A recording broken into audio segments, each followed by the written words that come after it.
دنیا کا خوبصورت پھول اپنوں کی محبت کا ہوتا ہے اور اپنے وہ نہیں ہوتے جو خون کے رشتے میں ہوں۔ اپنا ہر وہ فرد ہے جس سے آپ کا خیال اور احساس ہو۔ رشتہ ہمیشہ وہی کامیاب ہوتا ہے جو دل سے جوڑا جائے، فرصت یا ضرورت سے نہیں۔ دوستی وہ جو آپ کے جذبات کو سمجھے، ہم سفر وہ جو آپ کے احساس کو سمجھے۔ مل تو جاتے ہیں سب اپنا کہنے والے، اپنا وہ جو بن کہے آپ کی ہر بات کو سمجھے۔ حقیقی طور پر خوش انسان وہ ہوتا ہے جو اپنے آس پاس کے لوگوں کے لیے خوشی لاتا ہے۔ اچھے انسان کی سب سے پہلی اور سب سے آخری نشانی یہ ہے کہ وہ ان لوگوں کی بھی عزت کرتا ہے جن سے اسے کسی قسم کی مفاد کی توقع نہیں ہوتی۔ محبت اور دوستی، یہ دو چیزیں ہر طوفان کا مقابلہ کر سکتی ہیں، مگر ایک چیز ان دونوں کے ٹکڑے ٹکڑے کر سکتی ہے اور وہ ہے غلط فہمی۔ دوستی اور محبت ان سے کرو جو نبھانا جانتے ہوں، نفرت ان سے کرو جو بلانا جانتے ہوں، اور غصہ ان سے کرو جو منانا جانتے ہوں۔ لمبی دوستی کے لیے دو چیزوں پر عمل کرو۔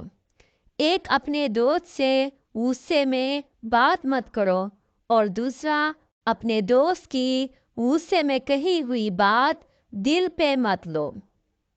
جب کوئی دوست تمہیں اپنا راز بتائے تو یہ سمجھ لینا کہ وہ اپنی عزت تمہیں امانت دیتا ہے، اس میں کبھی بھی خیانت مت کرنا۔ اچھے کام ہمیشہ صدقہ جاریہ ہوتے ہیں، ہر حادثے میں وہ آپ کے آگے ڈھال بن جاتے ہیں۔ کوشش کریں کسی کے آنسوؤں کی وجہ آپ کا لہجہ یا رویہ نہ بنے، کیونکہ گناہوں میں سب سے بڑا گناہ کسی کی دل آزاری ہے۔ سہارے تلاش کرنے سے بہتر ہے انسان خود کو مضبوط بنائے۔ شکر کا مطلب یہ بھی ہے کہ لوگوں کو اپنے اعمال سے، اپنے مال سے، اپنے خیال سے آسانی عطا کرو۔ زندگی میں ہمیشہ وہ لوگ پرسکون رہتے ہیں جو پوری نہ ہونے والی خواہشوں سے زیادہ ان نعمتوں پر شکر ادا کرتے ہیں جو انہیں اللہ نے عطا کی ہیں۔ امی کی گود اور ابو کے کندھے، نہ روزگار کی سوچ، نہ زندگی کے پتنگے، نہ کل کی فکر، نہ مستقبل کے سپنے، لیکن اب کل کی ہے فکر اور ادھورے ہیں سپنے۔ مڑ کر دیکھو تو بہت دور ہیں اپنے، منزلوں کو ڈھونڈتے ہوئے کہاں کھو گئے ہم، کیوں اتنی جلدی بڑے ہو گئے ہم۔